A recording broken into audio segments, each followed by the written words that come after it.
TV is sponsored by the People-Pueblo Party, and our motto is common sense politics for the people, the planet, and the animals.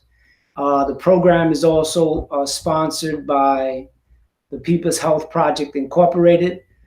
They help us with the software and the hardware here and contribute to this program that we have every Monday on Facebook and YouTube at 8 p.m.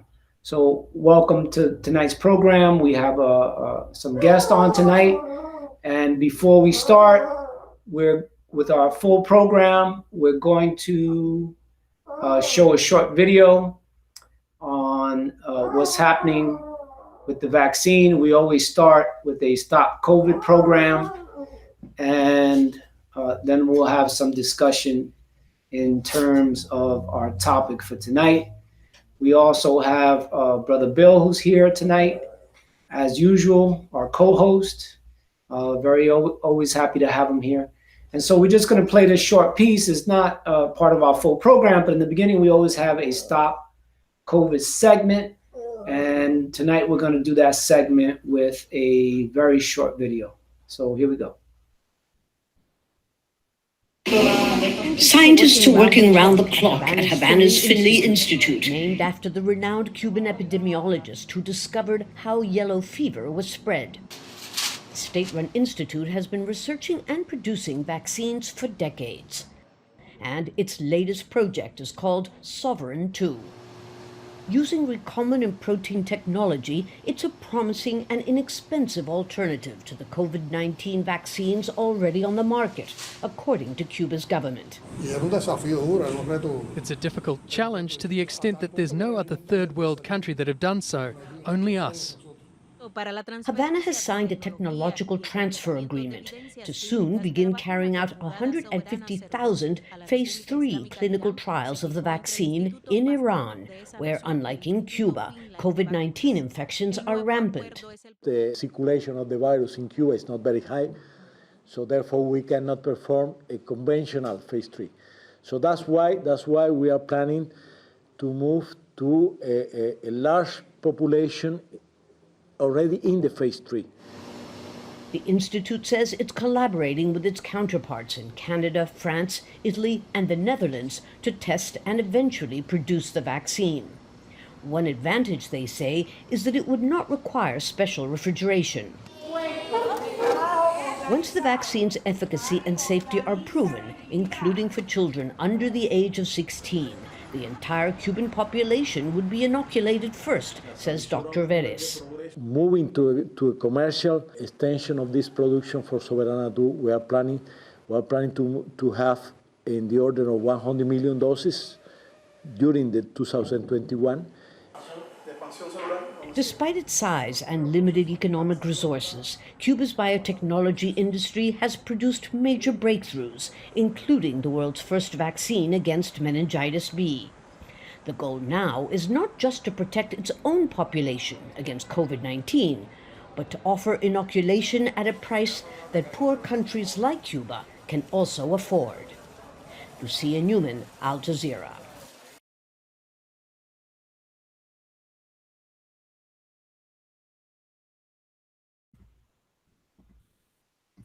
Okay.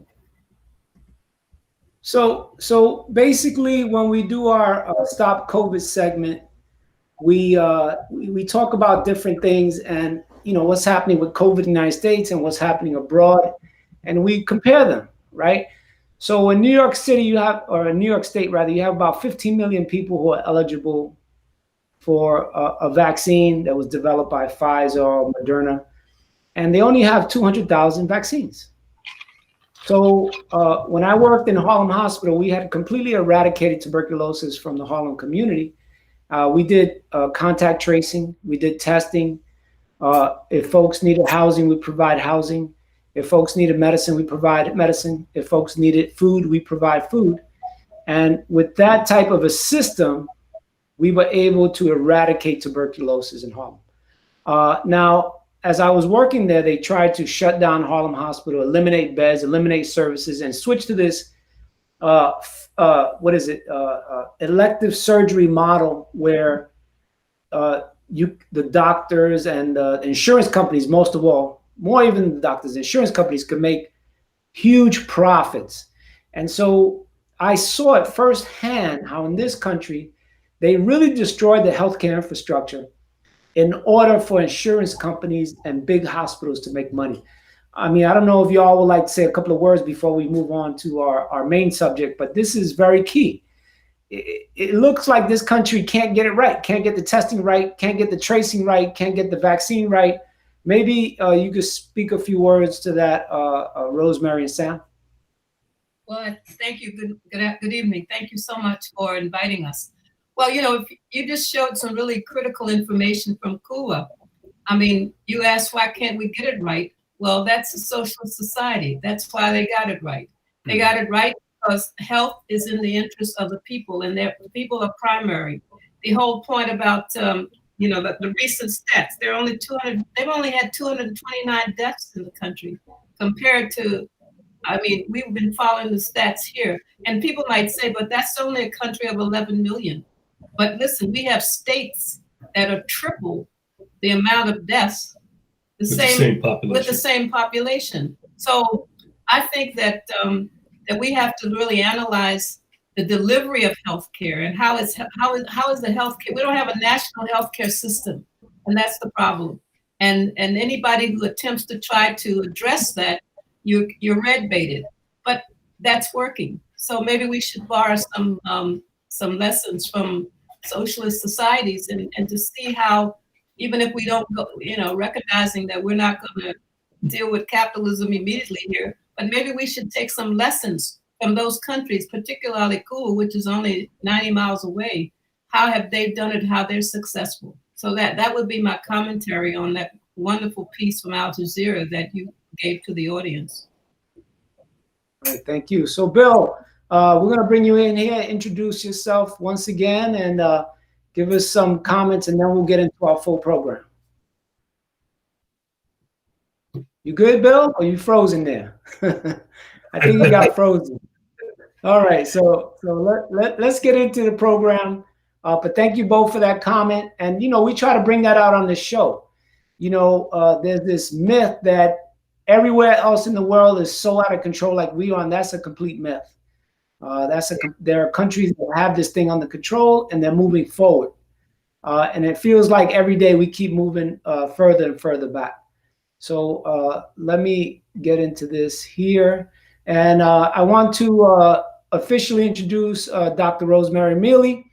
She's an active member of the board of directors of IFCO, which is the Interreligious Foundation for Community Organizing, which is a multi-issue national ecumenical agency, which was founded in 1967 by progressive church leaders and activists. For more than 4 decades, the IFCO has assisted hundreds of community organizations and public policy groups by providing technical assistance, training organizers, making and administering grants, and using our global network of grassroots affiliates in the struggle for human rights and economic parity. Rosemary, I'm going to let you speak more about yourself, because I think I try to capture some of the more important points. And then I want to introduce Dr. Sam Anderson, a Brooklyn, New York native.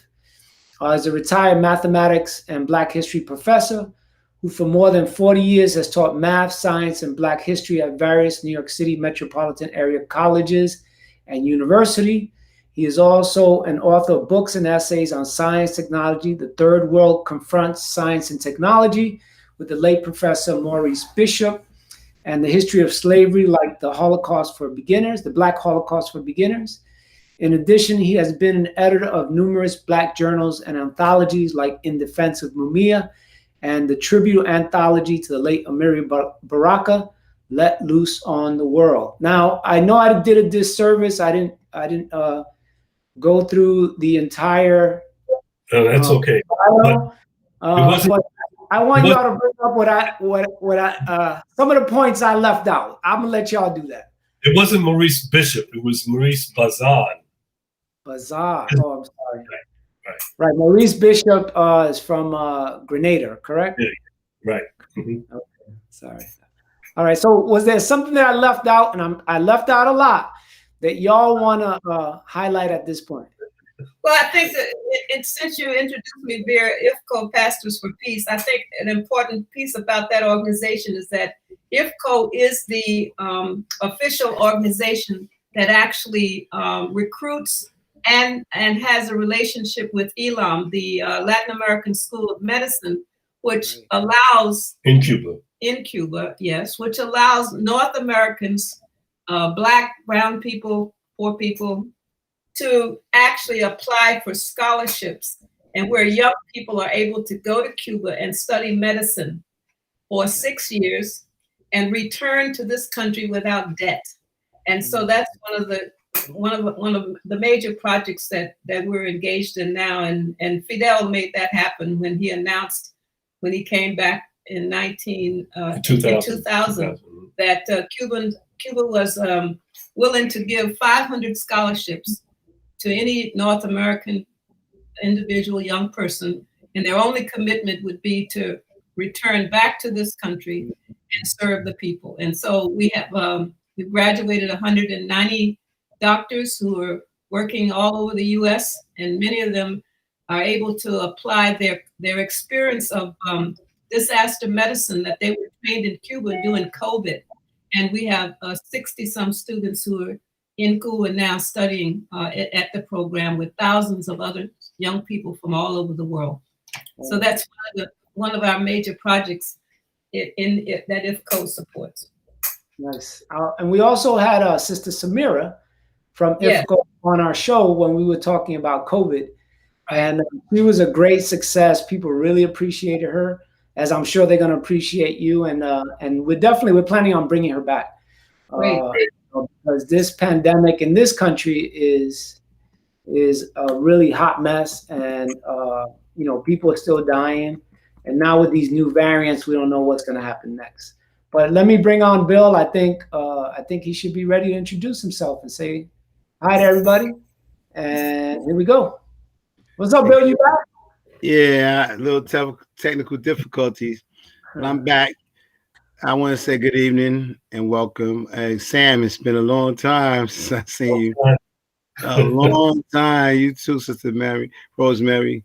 It's been a long time, but I do appreciate what you were saying. And I mean, there's really not much I could add to it, other than that I will echo some of the things that you said. They can take a lesson if they will humble themselves from countries like Cuba, like countries like Canada and what have you. When you look at their mortality rate in terms of pregnancy and things of that nature, and the doctors in Cuba, one thing that they do, they're world renowned because they go worldwide, and their success rate has been off the charts consistently over the many decades. And then you look at them talking about having this vaccine that doesn't even need refrigeration, and more importantly, of note, is that they're making everybody eligible simultaneously. Why are we not doing that? I don't understand. Why do we cherry pick and make it seem like we're smarter than really? They have Cuomo. It's almost like they positioning themselves for the next election. You get Cuomo, you get an overdose of Cuomo. Politics aside, people are dying. We don't need to know who's the brightest bulb on the tree, whether it's live or Memorex. We can decide for ourselves. So I mean, there's a lot to be learned, and it's a good point, because we're going to go from here to talk about the Black Panthers and what the government reluctantly learned from the Black Panther Party. I mean, like my mother used to have this old saying. It's not her saying. I'm sure you heard it. Even a broken clock is right twice a day, by default. By default. So I don't care how you perceive. Even an evil person has, some good in him. When Jesus Christ was in the torture state, the guy, he showed some attrition on his way out. So we can learn a lot. We only humble ourselves and stop trying to think that we, the beast of all beasts and the kings of all kings. So I like the perspective that you brought to the table. So I'm looking forward to hearing what you got to say moving forward. So welcome. All right. Thank you, Brother Bill. Yes, tonight we want to discuss what we can learn from the theory and practice of the Black Panther Party. And I know that Brother Malcolm X was a big influence on the Black Panther Party. So I have a very short video, Brother Malcolm speaking to us, and I want to share that, and then we can talk about the Black Panther Party. The power structure today is just as much interested in perpetuating slavery as the white power structure was 100 years ago, only now they use modern methods of doing so. And realizing that the black people in this country are waking up and becoming filled with a desire to be looked upon as men and as human beings, the white power structure, to slow down that struggle for freedom and human dignity, uses tricks. 100 years ago they could do it with chains. Today they use tricks, and one of the tricks that they've invented is this token integration, to get Negro, so-called Negro leaders to accept a few token crumbs of integration that don't solve any problem for the masses of black people in this country whatsoever, but it does make the hand-picked Negroes be satisfied, to slow down the cry of the masses. And a good example of that is, as soon as the spirit of rebellion or revolution began to spread among the masses of black people in this country, and they began to take an active part, and they showed that they weren't confined to this nonviolent approach, then the government or the power structure began to sit up and take notice. And now, as you said earlier, the president is talking about new legislation and to put it, take it out of the streets and put it back in the courts. Why, as long as it's in the streets, it's in the hands of the masses of black people who will not compromise or who cannot be bought out. But when you put it back in the courts, then that puts it back into the hands of the hand-picked Negro leaders, who will allow the judges and the other persons that are involved in this white power structure to slow them down. It's only a trick. And as long as the masses of black, as long as this mass element is led, and when I say led, I use led in quotes, actually contained by Uncle Tom Negro leaders who hold them back, who tell them turn the other cheek, and things like that, then the white power structure isn't worried at all.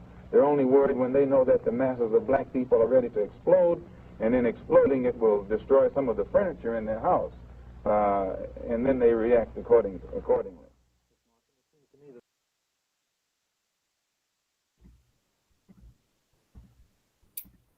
Okay, so in terms of the Black Panther Party, and I know that Malcolm went through an evolution over his life, and but maybe y'all can clarify some of his influence in terms of the Black Panther Party and how it developed and what it did. Yes, the assassination of John F. Kennedy in 1963. A few days after that, Malcolm commented on chickens coming home to roost with that assassination, and that upset Elijah Muhammad, which was, and the relationship between Malcolm and Elijah Muhammad was already boiling up, to make a long story short, boiling up. And so he was censored, and by early 1964, he realized that the censorship was going to evolve into just being kicked out of the Nation of Islam. So he began to formulate a series of meetings with various black activists in the U.S., and also at the same time beginning to plan a Hajj and also travel within Africa in 1964. All of this coming together while the SNCC forming a Mississippi Freedom Democratic Party to counter the racist Democratic Party of Mississippi. And they were promised by the Democratic Party leadership to have a seat in the Democratic Convention in 1964 in Atlantic City. Make a long story short, Fannie Lou Hamer sat in the seat, and Johnson and others said, no, got to kick her out. We got to establish the Democratic Party forces, the racist Democratic Party forces in that seat. And what that did was to make SNCC rethink their position on electoral politics under the Democratic Party. And in that rethinking, they came up with this idea of finding a county that is predominantly Black in the South. This one happened to be Lowndes County, and Lowndes County was 80% Black, but it also had an organization there that was working with the people, the Lowndes County Christian organization. SNCC came in, worked with the people there, and they morphed into the Lowndes County Freedom Organization. And in a night of debate and brainstorming and so forth, that SNCC people came up with the symbol of the panther to counter the racist symbol of the rooster. And the Black Panther became very popular among us young folk during that time, that symbol and so on. SNCC was doing a lot of other work in the South around the anti-war issues and so forth. Malcolm was assassinated in February of 65, but he had already formed the Organization of Afro-American Unity. And some of us were in the Organization of Afro-American Unity as the young forces in there, and felt that the organization was stillborn by late 65, early 1966. So by May of 66, we came together in Harlem and said that what SNCC was doing in the South, and some of us were in SNCC also at that point, they're doing in the South, we should try to replicate in the North, but with an urban flavor. The Panther symbol was the important link. And so we formed in May of 66, the Black Panther Party.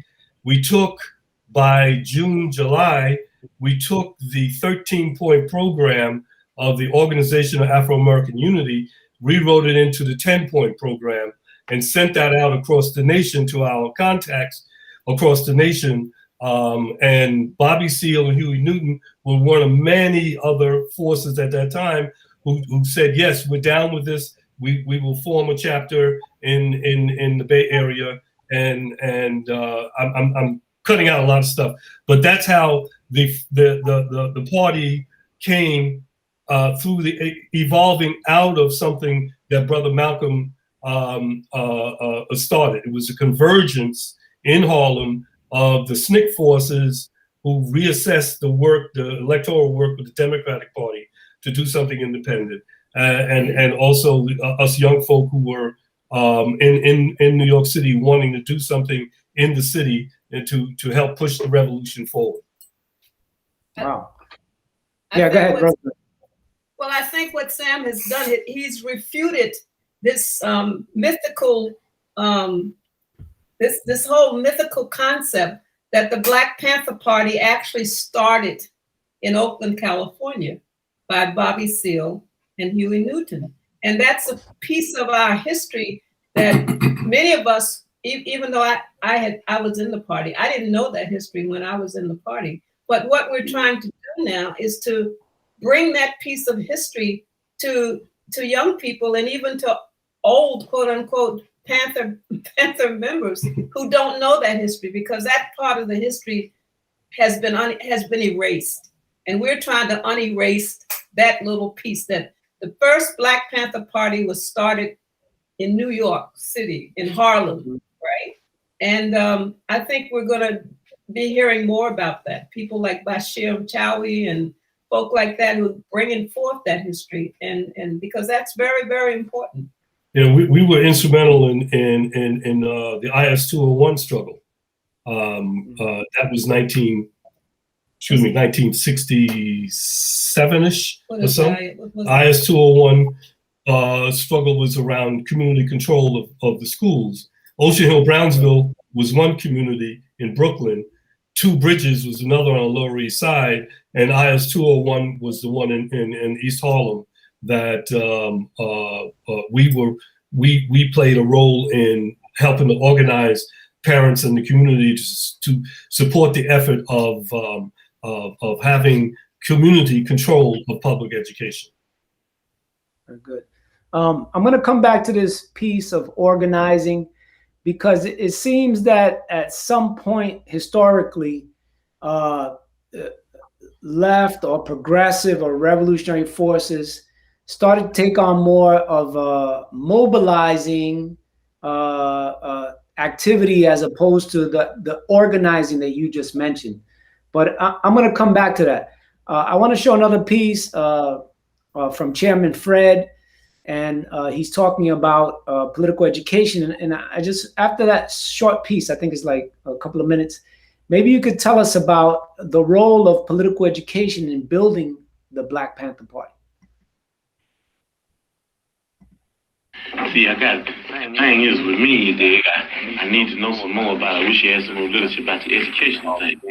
As far as you're concerned, the struggle, the way we look at struggle is that this depends on the educational thing, you dig? Because this depends on the education. Well, the whole thing. No, but in the end, this does. You can form this with no education. You can form this. No, not the way we're talking about forming it.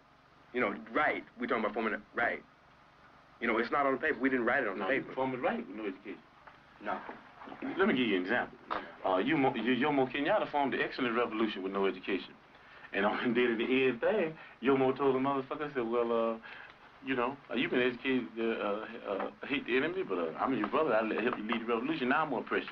Another example, Papa Doc in Haiti. Papa Doc in Haiti hated everything white. Man, you couldn't put this white paper in front of Papa Doc's face, but he moved all the white people out and he took over and be oppressed. He did, because of no education. And the people that had been educated, they just said that we don't hate the motherfucker white people, we hate the oppressor, whether he be white, black, brown, or yellow. So we got to know the educational program to find out what it's going to be in the finale. A lot of people, Jomo Kenyatta is called never a revolutionary, but an ex-revolutionary. So is Papa Doc. They brought on a successful revolution. That thing in the Mao's was a bitch.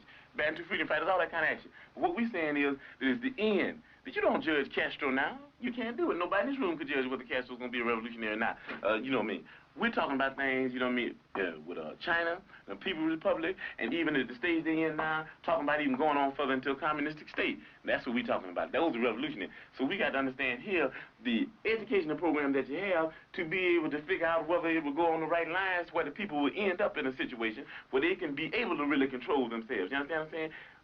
With no education, the people that take this local foundation and start stealing money because they won't be really educated to why it's the people's thing anyway. You understand what I'm saying? With no education, you have neo-colonialism instead of colonialism, like you got in Africa 9, like you got in Haiti. So what we're talking about is there has to be educational program. That's very important. As a matter of fact, it's so important for us that a person has to go through 6 weeks of our political education before he can consider himself a member of the party, able to even run down ideology for the party.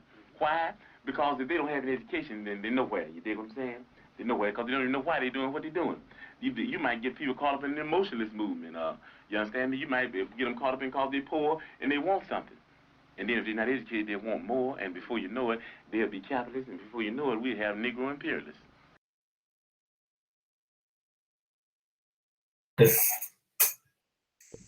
Impressions on the role of, I love listening to Chairman Fred. I always feel like he speaks to my heart, to my soul, to my mind. So maybe you could talk to us and give us some more insight, because the first insight you gave us this evening on the Black Panther Party is amazing. And I'm glad you did it on this show. But I'll let you talk now on Chairman Fred's point around political education. Well, I really want to point out how there were many of us in the Black Panther Party who came into the party who obviously, as women in particular, Black women, we were influenced by the teachings of Malcolm. So for many of us, by the time of 1969, I was working as a child development specialist in that children's hospital in Philadelphia, teaching Black single mothers how to care for their children, teach their children. So the teachings of Malcolm are there, but fast forward. What Fred Hampton is talking about is the application of theory and practice, right?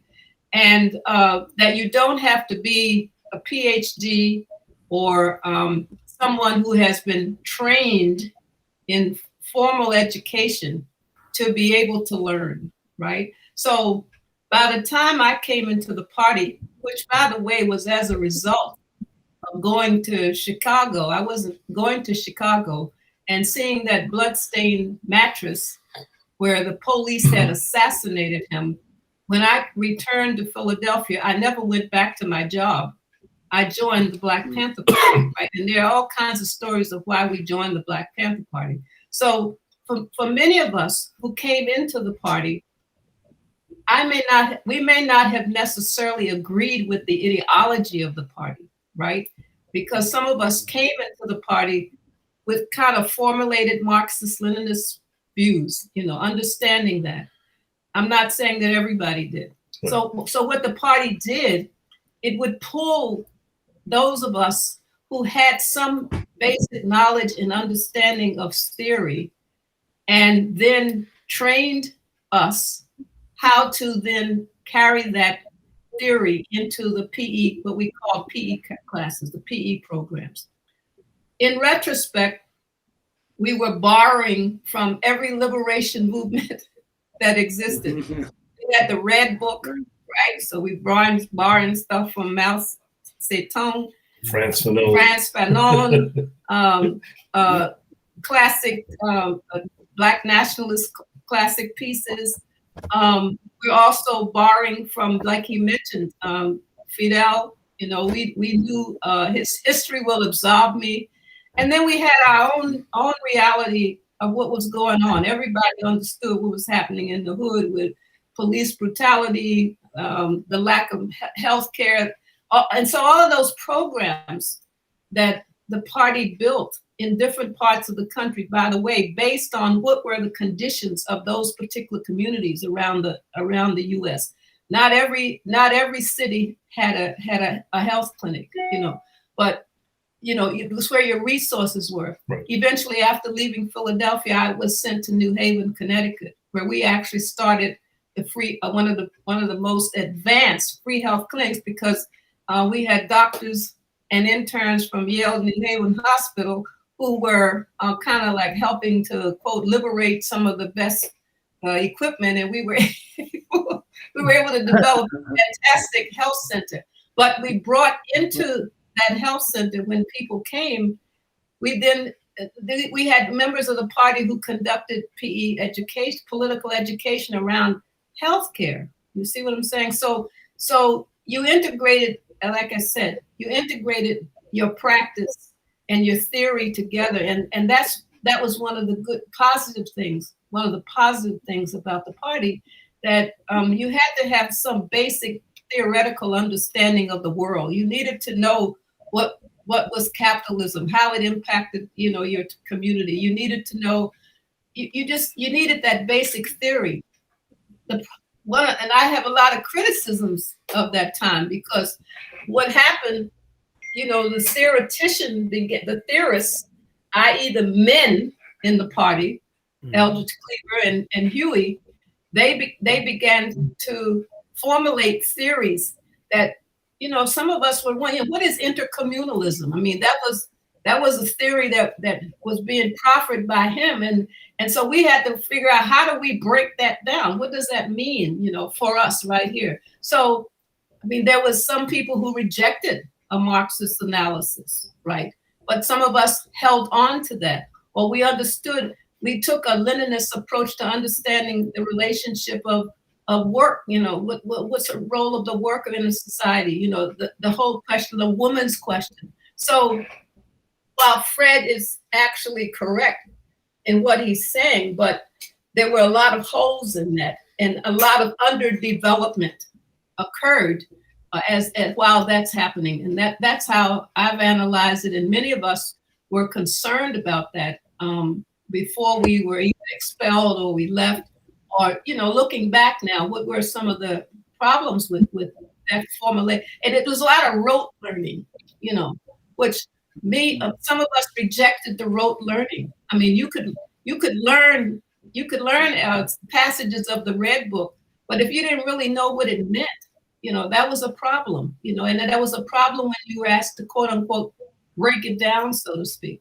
So it was a lot of unevenness, but the admiration was that there was an attempt, and people learned. They took what they could, and you're right. Until you could recite verbatim some things, you didn't become quote unquote a Panther.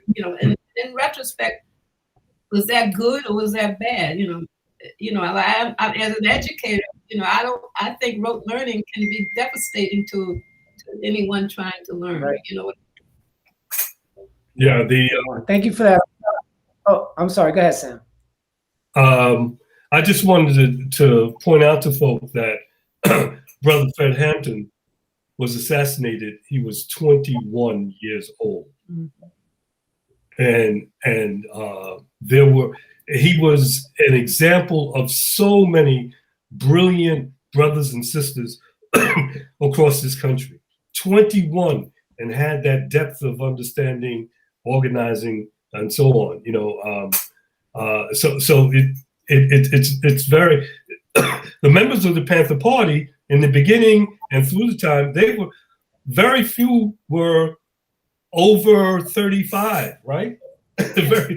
Many of them were teenagers across the country. And the other thing about the Panther Party was most members of the Black Panther Party were not in New York City or California. The vast majority were throughout the country, the chapters and so forth. St. Louis, yeah, you name it. They were all over, and the movies, the books have a laser focus on the Bay Area and New York, but in historical reality, the party was nationwide. The brothers and sisters, like Rosemary said, came from all different levels of education. Many of them illiterate until they got into the party to learn how to read, right? And then there were others who were college level people and what have you. But the vast majority of people were working class, young working class Black folk, sisters and brothers. Which in a sense challenged the myth of the quote unquote lumpen. That everybody in the party was quote unquote lumpen. That's a misnomer. Right. That wasn't true. That was not true. And I think that sometimes that connotation is applied to denigrate the development of the party. That everybody was. We were able to integrate everybody into it. Even we had fronts. For example, there was the National Front Against Fascism. That was a party formation. It wasn't a Black Panther Party in North Carolina, but that was the party in North Carolina, the National Front Against Fascism, I think it was. And there were places that you couldn't really operate openly as Black Panther Party. So community-based organization found new forms to be able to function and to organize. I think it's important that that the new film that's out on Fred Hampton, that we saw it last night. Yeah, so that's going to be an important. It's pretty true to fact, So people should really try to see that. The other thing about the Panther Party, when we're speaking of lumpen, in New York, let me just phrase this: the Panther Party was never in its beginnings a 501c3 organization. Money came from the people. We didn't go through grants and so forth. So money came from the people, and the outreach in the initial party in Harlem, the outreach was made to outlaws like Bumpy Johnson, and they saw the us young people doing something positive for the community. They gave us money. It was on the DL, but they gave us money to keep going, keep the office open. Right. Things, people to travel and so forth. So this was replicated across the country. And I think one of the good things that you would see in this movie, Judas and the Black Messiah, is just that happening in Chicago, vis-a-vis the Panther Party and one of the street organizations, right? And the relationship they had. I would like to also bring up something about education in terms of women, the women in the Black Panther Party. I mean, we brought in a whole new analysis of women's exploitation, women's oppression, and it was addressed internally to the point that the party came out with positions on women. And also, I think the fact that we were able to reach out to white feminists, particularly women from the gay and lesbian community, and during the period of the women's liberation movement, known as the women's liberation movement, and we had alliances, and we had that kind of those kind of relationships that also helped to expand, as Black women in the party, our own analysis of gender, race, gender, and class, which was then brought back into the educational forums, because particularly one of the women who was really key in the party, particularly on the East Coast, in really bringing that whole question of women's exploitation, women's oppression, sexism in the party, misogyny in the party, was Afeni Shakur. And we would have, in our education classes, we would definitely, we would bring up this whole question, and we were able to teach the men in the party, fundamentally what it doesn't mean to respect women, and that was also a very important piece. And then finally, but not finally, but I want to bring it here, the fact that you had brothers, primarily brothers, who came into the party from two areas, from the prisons and also from the military. So they brought a whole nother educational element into the party that was then integrated into the education of the party and its members. All right. So thank you so much for that. I'm just going to read some of the comments, and you can probably see them from the chat. Roberto says, yes, learn from the collective of people and apply it to your own ideas and lives and see what works for you and your community and what doesn't. So that's a comment from Brother Roberto. And then we also have a comment from Sister Amadi. She says leadership is critical, and she has there a picture of Brother Malcolm. And also big shout out to Obatala's son, who says, I agree, especially, and I think this is the point that you were saying, Rosemary, about rote learning and how that's not the most effective way to teach anybody to learn or to be a critical thinker. And Obatala's son says, I agree, especially being a student with an IEP, it will definitely be difficult for me. And he's referencing having to learn everything by rote. Mm-hmm. So right. I don't know if y'all want to address any of those particular comments, but I think that they're very in line with what y'all are raising. Well, Jose says... or we can... Yeah. Well, I'm going to wait for Jose, because before we go to Jose... Yeah, I always make Jose wait. Don't worry. Me and him got this routine. But before we go to Jose, I want to go to Sister Ella Baker. And this is another piece that really touches my heart and my soul. And it's very interesting. She's speaking at a Puerto Rico Solidarity rally in 1974. Yep.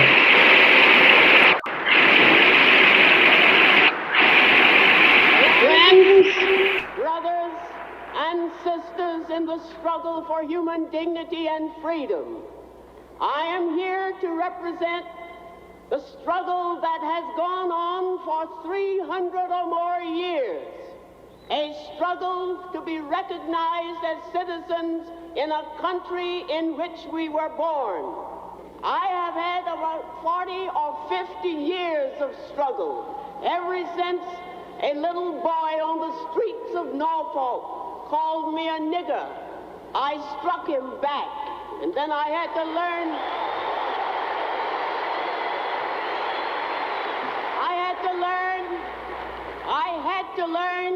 that hitting back with my fist one individual was not enough.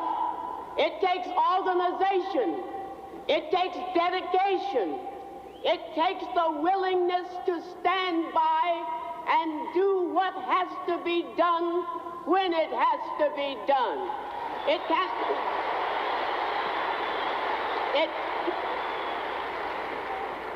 A nice gathering like today is not enough.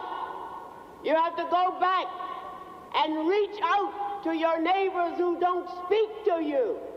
And you have to reach out to your friends who think they are making it good and get them to understand that they, as well as you and I, cannot be free in America or anywhere else where there is capitalism and imperialism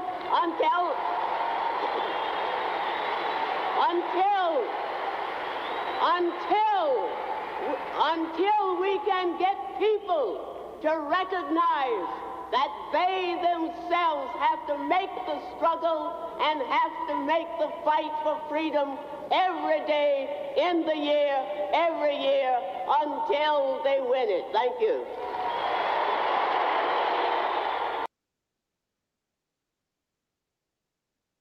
What it is, what it still is. All right, so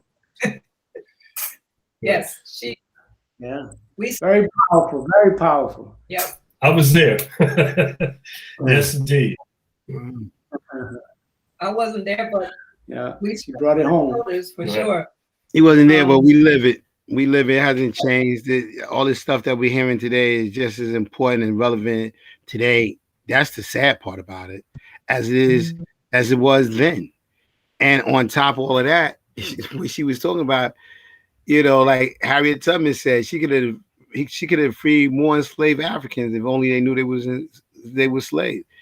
And that's the struggle. That's the trick. I mean, we know we're being oppressed, but certain people comfortable and satisfied with the struggles of others, and they don't want to go any further than that, and they'll wait for us to fight.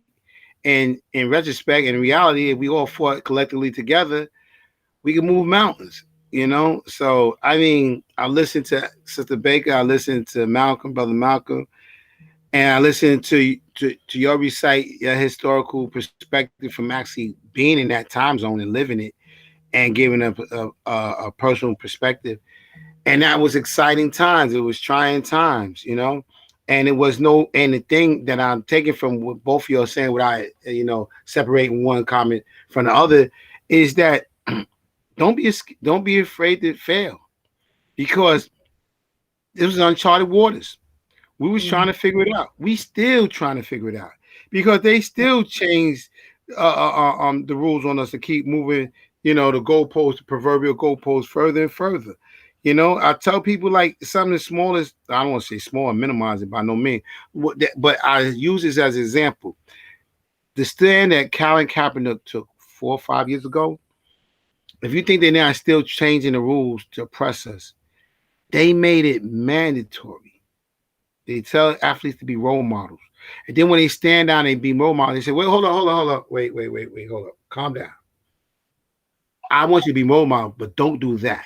We're not talking about that. So they want to control the narrative. So they really don't want you to be role models, no more than they want you to be role models in Black Wall Street. You seen what they did then. So they made a mandatory rule that if you kneel taking the flag, that the owners was the obligation that you had to get fined. You had to get fined. So here it is they made that rule 2 years ago, that they're still finding ways, creative ways to oppress us, no matter what stance we took. So, I mean, to hear the things that you're saying and to know that the struggle is still here, unfortunately, but the methodology and the formula hasn't changed. It's just that they haven't changed neither. And it's more of them than us, but we got to keep pressing ahead. But, I mean, it's exciting time, and it's refreshing when you can pull your research and your energy and your tiredness together and come out victorious, and whether it be monumental or in some small significant way, that like they just did something on Kirk Floyd, Black History Month. Okay, now we always consider property. Now here's a guy that was able to play Major League Baseball with the St. Louis Cardinals, and he was a 5-time All-Star. That's when you judge among your peers, if you're All-Star, you were the best of the best. And he said, you know what? I felt like an indentured worker. Why can't I have the mobility, the flexibility to move from team to team? And then went all the way to the Supreme Court, and they struck it down. But baseball, what he was able to do, he was successful by taking the Supreme Court because Major League Baseball got rid of that rule. And what did the white people do? Straight true to their culture. Andy Messersmith capitalized on the hard work and the pain and the suffering. The suffering that brother got traded, and his life was never the same. I think even affected his marriage to Judy Pace. Everybody knows the black actress Judy Pace. And so Andy Messersmith challenged the rule, and then they called it the Andy Messersmith law, even though it had everything to do with Kirk Floyd. The same like sound in 1972 when Cicely Tyson came on the scene with the cornrows from Africa, and then Bo Derek decided to wear, and they called it the Bo Derek look. So our struggle has always been one that no matter what we do, they try to find ways to one up us and make us harder. But it makes it exciting because if I had to be on the struggle, and I know you all feel the same way, that's why we're here. And it's not an accident. We will always choose this side of oppression as opposed to be the oppressor because it's the natural, righteous way, and we wouldn't have any other way. So that's what I got to say about it. All right, let me bring on Jose, and I just want to say, Jose helped set this up today.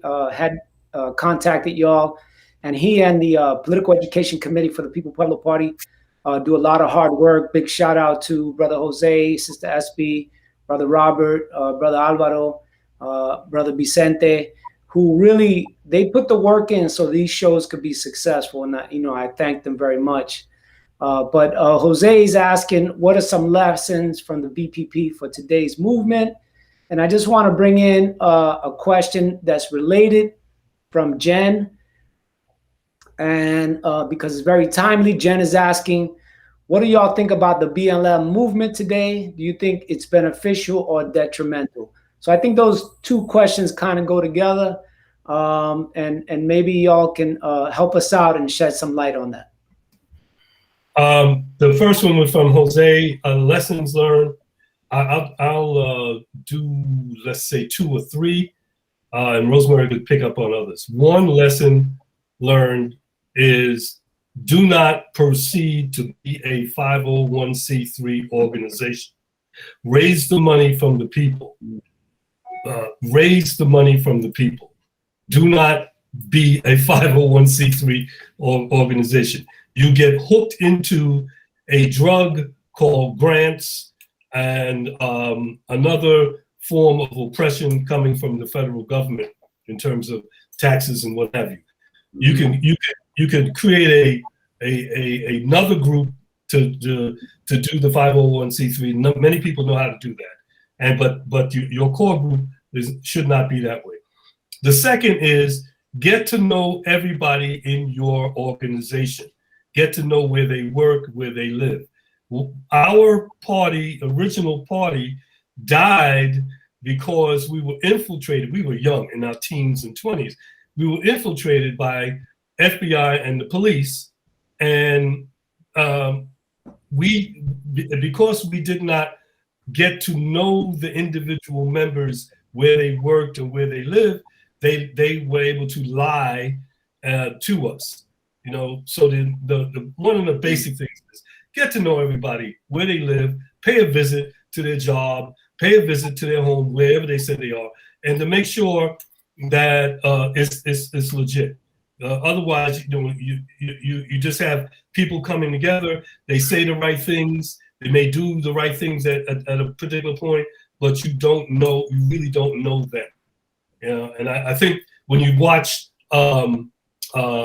Judas and the Black Messiah, you'll see that brought out in big light.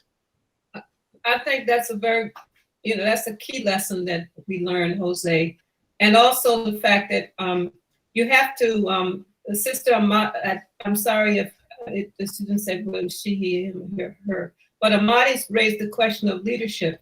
That is critical. You have to create leadership, and leadership has to be collective leadership. It can't be individualistic leadership. That's one of the things I think is really important. You have to grow from the bottom up, right? The other lesson that I think is really important is the lesson around the whole question of gender. The question of gender is critical in our movements. If we don't recognize the differences, the same way that we understand that yes, we're Black folk, but there are also the people of color, but we also have to realize that we have differences, but they're points of unity, because our experiences are not all equal. They're not all the same. And that was one of the lessons we learned in the party with the building, quote unquote, of the rainbow coalitions, the united fronts. Those are important. I also think that the Black liberation movement today is it's a fragile movement. There is movement underfoot to rebuild the Black liberation movement. I think that that's good, but I think that in building that movement, we have to avoid sectarian, and that there's a place for everybody. There's a place for everybody, but fundamental to building that movement is how we view the way in which this society is structured. We live in a capitalist society, and that has to be fundamental to any kind of unity, being anti-racist, anti-sexist, not being homophobia, all those kinds of things are lessons that we learned that's really important, because you can't have bridge force unity, so important. So those are some of the lessons that I think we bring. And the other thing too, I think, and I'm really pushing this these days, the whole issue of intergenerational respect. There are young people who are coming, who have risen, and we can call out their names, but we also have to be able to communicate across generations. And that's important. I mean, there are lessons that we can bring as elders, quote unquote, but there are also lessons that are applicable to the reality of today. So there has to be a fusing of these generations, because sometimes I hear some young folks say, well, you all didn't do anything, so that's why you left all this so-and-so to us. But it wasn't, that's the incorrect formulation. If we have to listen, what did we do good, correct? What did we do wrong? Where did we go here? And because we build on these struggles, and there's some people who are never going to learn, they're never going to come on board. There's a T-shirt that says, these are the people that Harriet would have left behind. You know what I mean? So you're not going to get everybody, but And we also learn too from the whole issue of what is above ground and what is underground. And I think we have to be very clear about that. Before we go, Sister Jen was talking about Black Lives Matter movement. Oh, I thought you meant Black. But okay. the same, almost the same. But okay. One of the lessons we learned is how to move from spontaneity to a more sustained organizational effort, and that's a big aspect in the Black Lives Matter movement. It has to now shift into a less spontaneous popping up all over the different places without any kind of organized leadership, into something that is a much more organized leadership aspect. And again, it goes back to, it shouldn't be concerned about getting a 501c3 status, which I know they do have. They incorporated, they trademarked the term and so forth. All that is not going to help in building a truly independent Black liberation movement. That's what that does, is to give some people some props and some limelight, but does not build at the grassroots level a movement. And that's where that's critical at this point in 2021. The Black Lives Matter movement has to be built, not just on spontaneity, not just on defunding the police, but a much more broader kind of development that comes out of the demands and needs of our people. All right, thank you. There's this thing called Black Lives Matters in the schools, and I see it as a good thing because it's a starting point for people. Right. But if we just stay at the starting point, then we're not going to be able to make the change that we need. So, I really appreciate your thoughts on political education, on practice, theory and practice, because that's what we need. We need to go, like Ella Baker was saying, right? And as Malcolm was pointing to in terms of the Black masses or the Black people, the community, right? Poor and working people. And right now, poor and working people are like that sleeping giant, right? Because we know from historical fact that we're not going to be able to make the change we need without them. Other sectors of the society might have struggled. They might initiate something.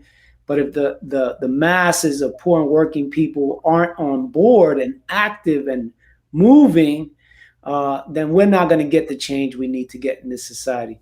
So I have a couple of more. We're coming towards the end of the show, but I did want to just show you some comments and then let y'all have the last word. This is from Obatala's son. Same struggle, just different differences, right? So, and he's somewhat of a poet. So when he puts something in the chat, I always put it up. And then we have Brother Roberto has another comment. Yes, intergenerational, learning holistically from all phases of life.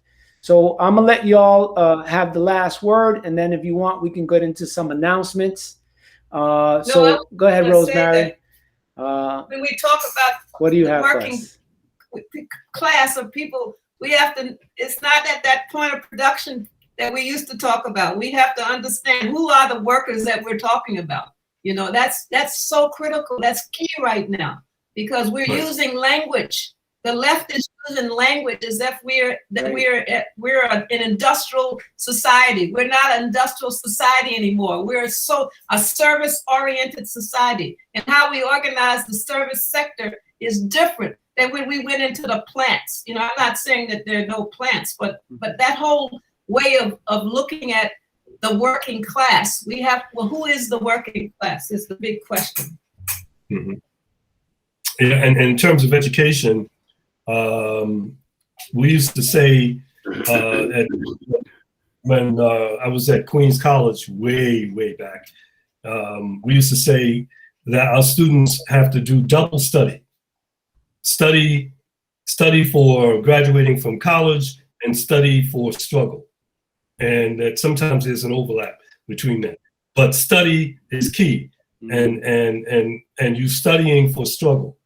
You get over, you take an English class and it's Eurocentric, but you take that, you can learn something, you can critique it, but you're taking it to hone your skills for the struggle. And that's what we need to do today, now more than ever. And that a lot of times, a lot of the folk who are under 40 don't realize that there's knowledge in books as opposed to Facebook.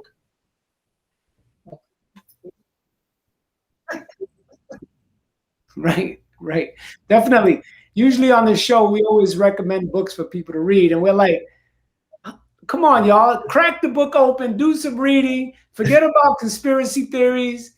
And if you don't want to read the book, get the audio version, because somebody will read it for you, right? But I come back to Jen. She says, thank you all for dropping these gems. I'm sure we all appreciate it. And then Roberto is saying, y'all need to come back so we can talk about education some more. And Obatala's son is sending y'all a big thank you. And so I want to thank y'all. Let's go to Bill. Bill, you got any closing words? And then I don't know. Sam and Rosemary, do y'all have any announcements for us before we go to Bill? Because Bill is great at closing this out. Yeah, well, tomorrow I'm doing a piece on what happened to 9 African-American brothers and sisters who were expelled from historically Black colleges for participating in the sit-in movement. That's a YouTube. I could put it in the chat. How to access that. That's okay. Yes, that'll be great. What else? Well, yes. We got our first shot the vaccination shot today to help dispel the myth that Bill Gates is planting stuff in it to chase us down or to genocide us off the planet. You know, we did that today because we are over 65, so we're able to get the first dosage. I think that's important for people to realize that science, in this case, rules in terms of the vaccination. People don't realize that because of all of the nonsense that Trump had been pumping out, and the corporate media has been pushing Trump saying this and that and that, and just ignored what actually has been happening in the realm of viruses and vaccinations from the days of AIDS. That's where the research started, and then the revelation that protein was the key component to look at, and AIDS, H1N1, SARS. You know, and so a lot of folk would say, "Oh man, this came up too fast." I said, "No, man, this has been going on. This research has been going on 25, 30 years, globally, collaboratively." Cuba worked with China. China worked with Oxford University. Russia worked with Oxford and people in Pfizer and AstraZeneca and Moderna. So the research was international, and you know, that it was based on science development over decades, not based on some conspiratorial thing that the Illuminati and whatever else would happen with Bill Gates coming up with something. That's just madness, and that's a lesson. That's a lesson that we should learn today too, and in terms of our struggle. Our liberation struggle will be technologically dependent in the sense of what we see today, and also therefore our people need to be more scientifically aware, and it's much easier today to deal with that with young people because of what's available online for free, in terms of the knowledge, science and mathematical knowledge that's there, and that we need to know that. We were the original scientists and mathematicians, and now we've been kicked to the curb. We have to return to use that for the sake of the liberation movement and for saving planet Earth for our generations to come. All right. Thank you, Rosemary. Thanks, Sam. I also, in my research about vaccines, I recently learned that vaccines were first developed in Africa and Asia. Yes. And that Europe was a Johnny-come-lately vaccine game. And also enslaved Africans from Africa who were brought to the United States were vaccinating themselves against smallpox. And the European population here, that was some kind of crazy magic. So I recently learned that from reading and doing my research. So thank you for raising that point. That's it. Yeah. All right. Well, and also on Saturday, announcement Saturday. Oh. Yeah. Okay. Okay. Yeah, there's a delay. There's a delay in your audio, but that's okay. Oh. But on Saturday, March 13th, there's going to be a national virtual conference. It's going to be anti-racist, anti-sexist, anti-fascist. We have a national organization, is more of a network or coalition called the People's United Front, Frente Unido del Pueblo. We're meeting on the 21st because on the 13th, Saturday, from 9 to 3, we're going to have a national virtual conference. So far, we've gotten people from LA, from Detroit, from Baltimore, from Louisiana, Jersey, New York, Wisconsin. And so that's Saturday, March 13th. It's an anti-racist, anti-sexist, anti-fascist virtual national grassroots conference. And we hope y'all can make it. Maybe y'all can present in one of our breakout rooms because we really do have to start rebuilding a national movement. We don't have that. And the right wing is consolidating around Trump and around other figures who I'm sure are going to pop up. But so we can't not organize ourselves and prepare for what's coming, because the Democrats always lay the groundwork for worse Republicans to win. Only the Democrats can ensure Republican victory, and they always do a good job at that.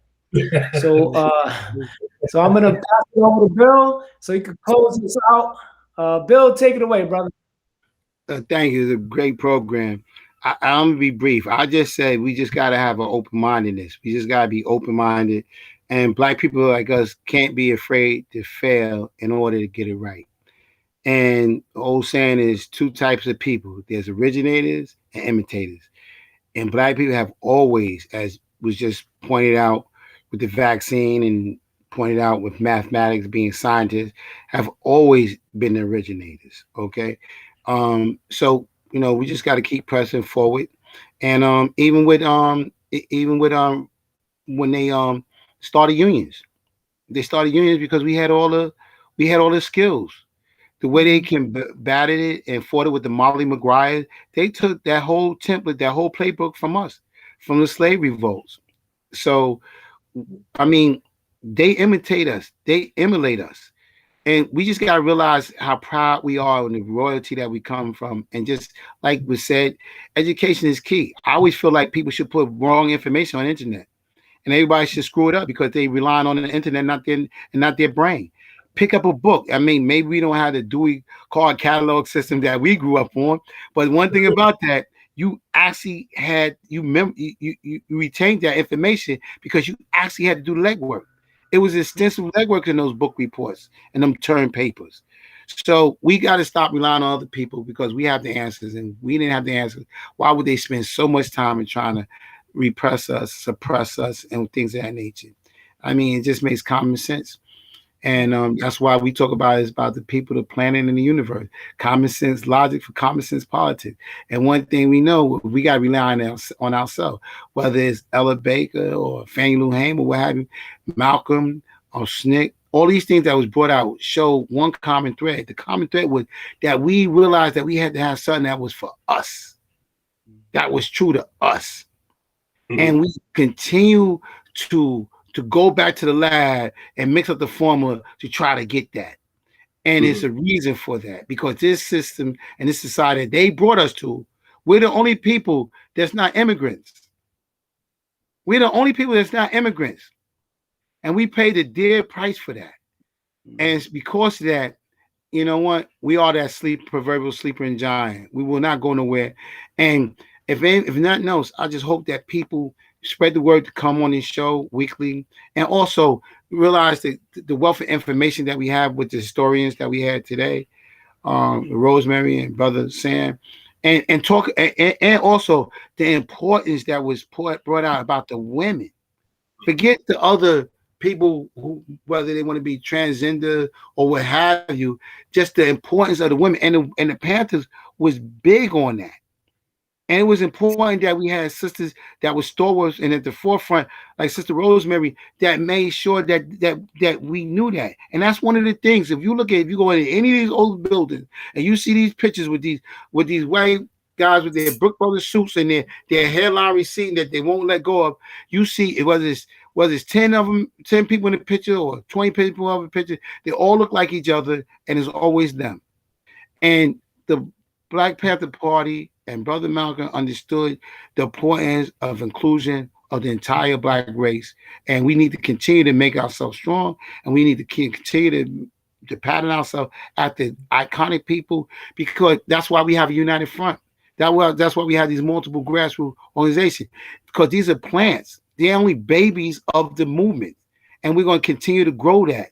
And we want you to be part of it. And we can only be as strong as our weakest link. And the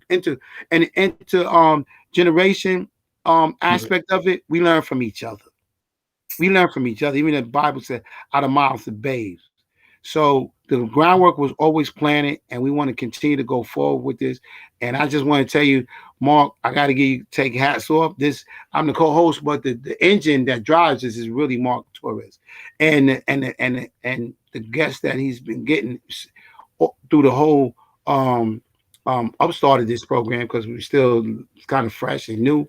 But like the last couple of weeks with you guys and the historical on this that you brought perspective, you brought the Panther, because I learned a lot. And then last week with Brother Roger Warren, I mean, Mark, you deserve a lot of credit, and by keep doing it, it's must see TV. So you're gonna keep tweaking people's interest in that. And like I said last week and this week too, yeah, I'm looking forward to your coming back. I mean, I'm co-host, but I'm just a passenger. You know, I'll get too much credit to close. That's the easy part. I mean, y'all actually live this. So I take hats off to all of you. So I thank you. So I guess in closing, we're gonna raise our right fist and we're gonna say, power to the people, People-Pueblo have power, and straight ahead. Thank you. Power to the people. Power to the people. Power to the people. I put some information in the chat.